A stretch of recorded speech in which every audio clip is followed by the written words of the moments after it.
Hey everyone, Assalamu alaikum. My name is Vanahil Remote Jobali. I am a student of Rehan School, Korangi Campus. Today I am with Vapi. Today I am with Korangi. So let's welcome our guest and learn something new with her. So welcome, Annie. How are you? Nice to meet you, Manahil.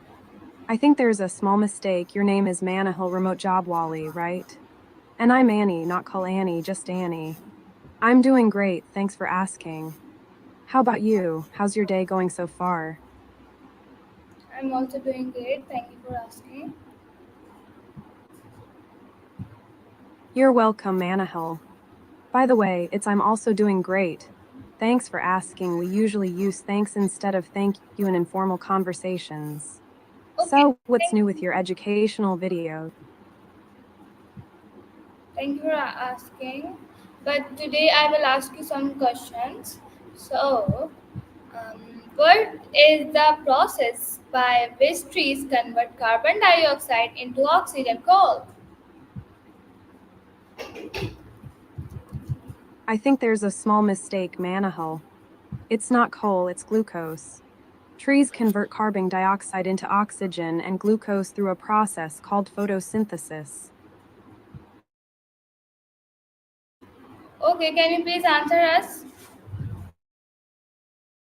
Trees convert carbon dioxide into oxygen and glucose through a process called photosynthesis. Okay, alright, thank you so much for your answer. How do trees contribute to the reduction of air pollution? Trees contribute to the reduction of air pollution by absorbing pollutants like carbon dioxide and releasing oxygen.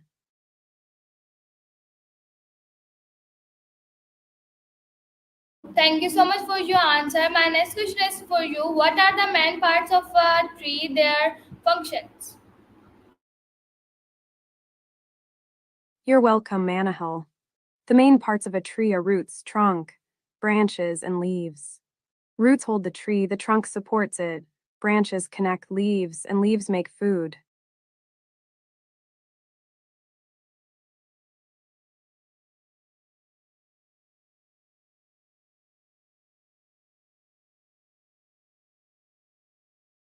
You're welcome, Manahil. Instead of explain us, we say explain to us. Roots hold the tree in the ground. The trunk is like a strong body. Branches are like arms, and leaves make food for the tree.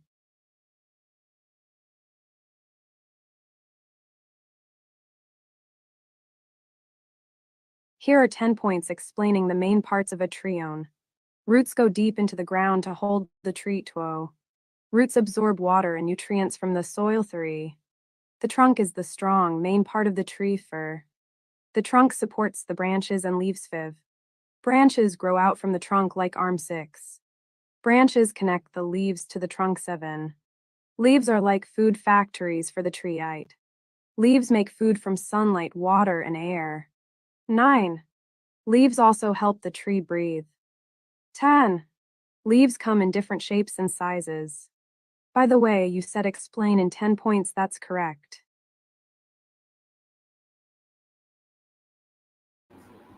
All right, great answer. Thank you so much for your answer.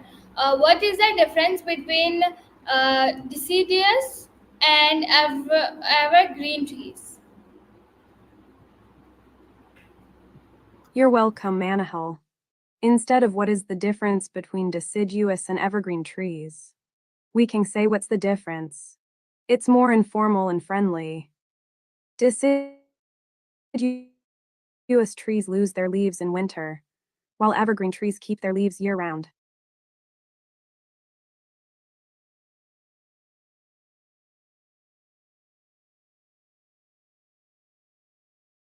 Here are 10 points explaining the difference between deciduous and evergreen tree zone.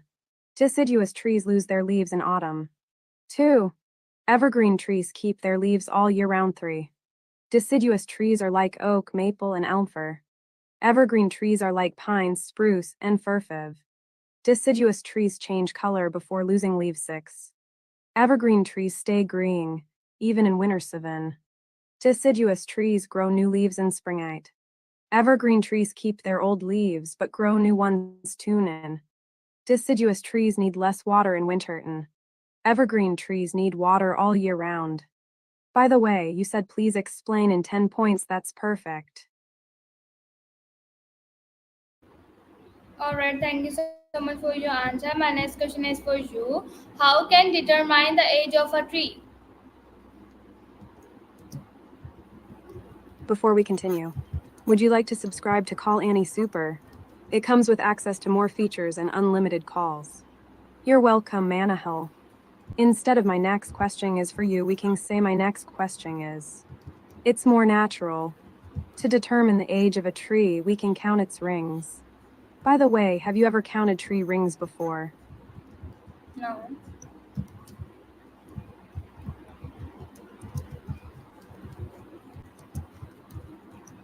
Any?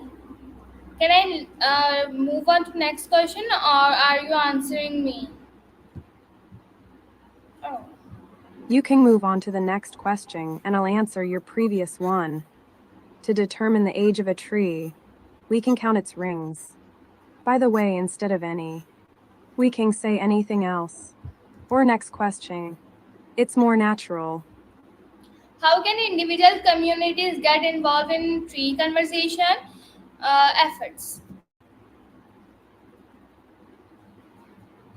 Individual communities can get involved in free conversation efforts by hosting mediated discussions, like libraries do, or by using simple and sociable conversation guides to bring people together.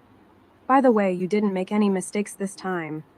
However, I can suggest a better way to ask your question. How can communities get involved in conversation efforts? It's more concise.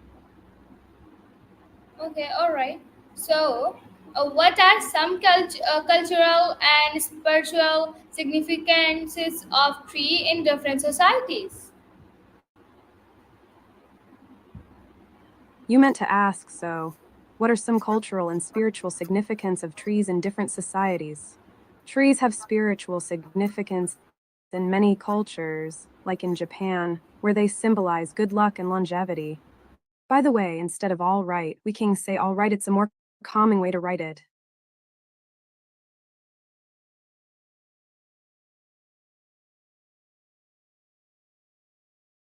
You meant to ask, can you please explain more about it? Okay, so in many cultures, trees are considered sacred and symbolize life, wisdom, and strength.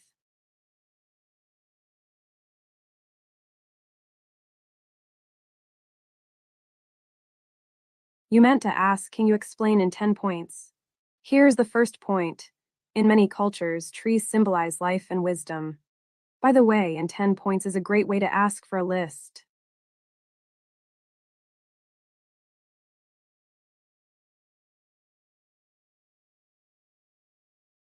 I apologize for the mistake. Here are the 10 points about the cultural and spiritual significance of trees in different cities zone. In many cultures, trees symbolize life and wisdom. American cultures, trees are considered sacred and connected to spirits for. In Hinduism, the banyan tree is sacred and represents eternal life. In ancient Egypt, the acacia tree was a symbol of immortality. 6. In Celtic mythology, trees were believed to have healing power. 7. In Buddhism, the Bodhi tree is sacred because it's where Buddha achieved enlightenment. In many African cultures, trees are believed to be the dwelling place of ancestors. In Chinese culture, the pine tree represents longevity and good fortune. In Norse mythology, the Yggdrasil tree is the symbol of the universe. By the way, you said yes. Right, we can simply say right or exactly to agree with someone. All right, thank you so much for your answer. How do trees influence the hydrological cycle in forest?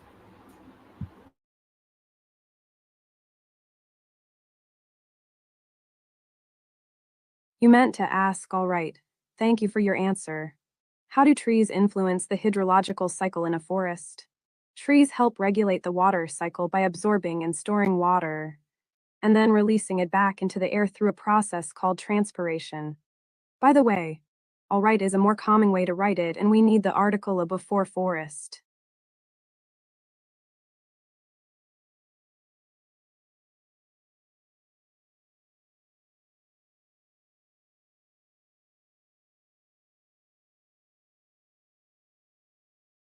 I think you meant to say I either said please answer me in 10 points every time. Don't worry, I'm here to help. Here are the 10 points about how trees influence the hydrological cycle in a forest stone. Trees absorb water from the soil through their root stow. They store water in their trunks, branches, and leaves. 3. Trees release water vapor into the air through transpiration. 4. This process helps create clouds and eventually rain. 5. Tree roots help hold soil in place, preventing erosion. 6. Forests act as natural reservoirs, storing water during heavy rainfall. 7.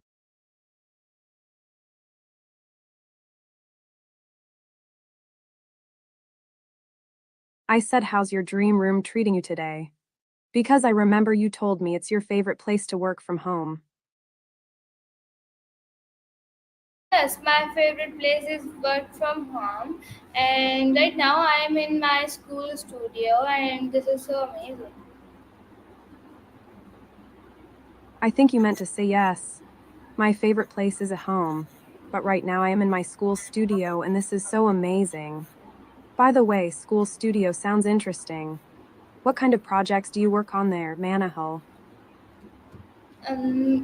My school is making future leaders, and my school is world first AI school. I'll reply in a second. First, I'd like to ask you, would you like to subscribe to Call Annie Super? It comes with access to more features and unlimited call time. That's amazing, Manahul. I corrected a small mistake. Instead of my school is making future leaders and my school is. We can say my school makes future leaders and it's. So, what's it like to study at the world's first AI school? We are learning AI, and we are learning how to solve problems. And every day we talk with Annie. We because we want to improve our lives.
Thank you so much everyone for watching and listening. Allah Hafiz.